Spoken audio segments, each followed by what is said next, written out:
Donc, on continue notre série sur les codes et automates. J'aimerais rappeler un truc vite fait. Donc, c'est un message A avec une fonction de codage phi et ça donne un mot U. On avait vu que du coup, c'était une fonction phi.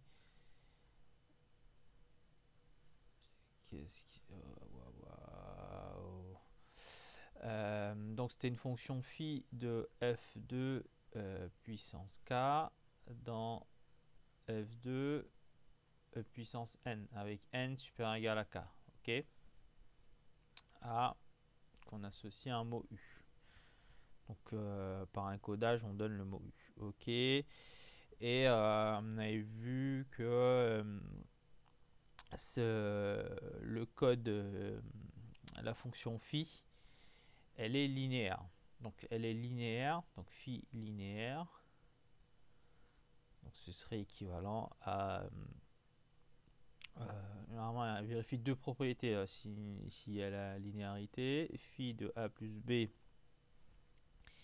égale phi de A plus phi de B. Avec évidemment AB, ils appartiennent à F2 puissance K. Et si on prend un... Qu'est-ce qui s'est passé là? Si on prend un scalaire qui appartient à F2, donc on doit avoir un truc comme phi de lambda égale lambda phi de A. Donc s'il vérifie ces deux propriétés là, donc on peut dire que l'application phi elle est linéaire. La linéarité elle impose que phi de 0 égale 0. D'accord. Donc on va bien écrire ça. Donc phi de 0 égale 0. Donc, mais ça c'est un 0 de f2 puissance k. Et ça c'est f2 de 0 de f2 puissance n. D'accord. Et toujours un mot. Voilà, remarque importante, c'est que quel que soit le message A pour lequel on va obtenir des mots U via la fonction de codage phi, on retrouvera toujours 0 dans les mots qu'on envoie. D'accord. Donc ça c'est 0 de f de puissance n. Hein. Donc c'est un 0, il a c'est un nuplet, il a n composantes. Hein. Donc là aujourd'hui on va s'amuser à décomposer un mot. Donc on prend un message A qui appartient à f2 puissance k. Et du coup on va le décomposer. Donc A c'est une succession de 0 et de 1. Hein. Donc k fois. D'accord. J'ai mis un peu au hasard là. Et on va définir ce qu'on appelle par vecteur de base. Donc un vecteur de base c'est noté E1 J. Donc vecteur de base. Et ils appartiennent à f2 puissance k. D'accord. Alors, c'est quoi bon, E1DJ, si on dit qu'il appartient à f de puissance k, c'est que c'est un k-uple. Donc ça veut dire qu'il a... c'est un vecteur à k composantes. Alors, la particularité, c'est que tous les composants, ils sont égaux à 0. Voilà, 0, 0, 0. Sauf à la jème position, il vaut 1. D'accord.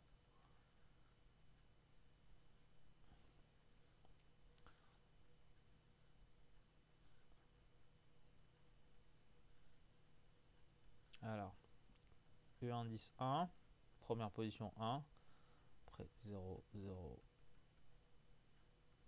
sur les k-1 composantes. Donc ça c'est ce qu'on appelle un vecteur de base. Maintenant pourquoi on parle de vecteur de base et on est très très loin de on envoyer un 0 et un 1, mais là on est la théorisation du bail. Une proposition, on prend comme ça. Si on a un vecteur A qui appartient à f de puissance k, Donc A, il s'écrit, donc il a K composantes, hein. Alpha 1, alpha indice K. Il a une écriture avec les vecteurs de base. C'est pas pour rien qu'on les a introduits là. Donc A, il peut s'écrire comme ça là, alpha 1, alpha K, d'accord. Donc pour souligner qu'il y a bien K composantes. Donc du coup A, il peut s'écrire comme ça, mais il a une deuxième écriture, somme de J allant de 1 à K, alpha 1 dij, E1 dij. Voilà la deuxième écriture de A.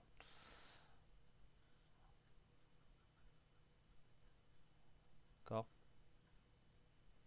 Proposition. Maintenant, il y a une conséquence intéressante que le prof y donne. On va rappeler hypothèse fondamentale, phi est linéaire. Donc on a défini la linéarité de phi. Si A, qui peut s'écrire somme de J allant de 1 à L, alpha indice I, alpha dij, E1 dij, donc phi de A égale bien phi de somme de J allant de 1 à L, alpha 1 dij, E1 dij. Donc maintenant, linéarité de phi, donc phi de A égale,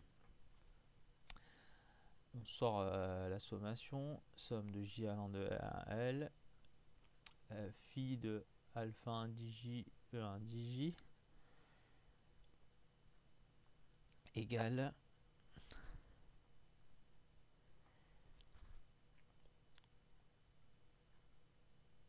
somme de J allant de 1 à L, alpha 1 dij, phi de E1 dij.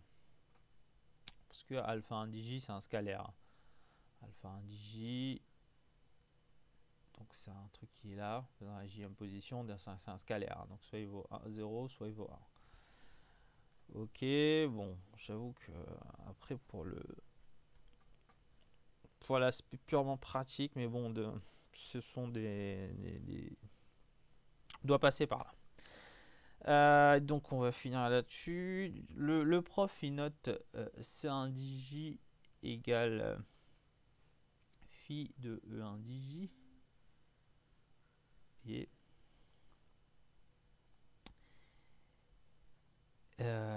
donc il dit qu'en fait ça c'est le mot du code du JM vecteur de base. Oui, effectivement. C'est un dij. Donc phi, donc E1 dij. Là, on a bien une fonction de f2 puissance k dans f2 puissance n. Hein. Donc il a par codage phi de 1 dij qu'on note c'est 1 dij. D'accord. Donc c'est un dij, il appartient bien à f2 puissance n. D'accord. Et ce C1 dij peut être décomposé aussi lui aussi. Donc maintenant on va définir les vecteurs de base. Je ne me rappelle plus comment ça se présente ça. Epsilon, je sais pas. Ouais, petit epsilon de L. Donc du coup, même principe, c'est un vecteur de base. Donc ça veut dire qu'il vaut 0, 0, 0, 0. À la énième position, il vaut 1. Après, c'est 0, 0, 0. Et il a n composantes. Les E1 dij, c'était pour les vecteurs de base de F1, F1 12 puissance K. Et les epsilon L, c'est les vecteurs de base de l'ensemble F1 12 puissance N. Et oui, et on rappelle bien une distinction fondamentale, celle que je dis depuis le départ. Le message c'est A, le mot envoyé c'est U et le codage c'est phi. Donc du coup, E indice J, il fait partie des messages. C'est un vecteur de base, oui. Et E indice L, c'est un vecteur de base aussi, mais c'est un vecteur de base, il fait partie des mots. F2 puissance K, F2 puissance N. D'accord? Du coup, donc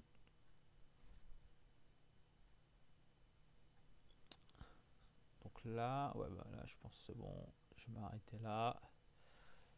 Donc voilà. Donc A, donc on a vu les vecteurs de base de f de puissance K, les vecteurs de base de f de puissance N, qu'un message A pouvait s'écrire de cette forme-là. D'accord? Peut s'écrire comme ça. Somme de... non, pardon, cette forme-là. Peut s'écrire comme ça.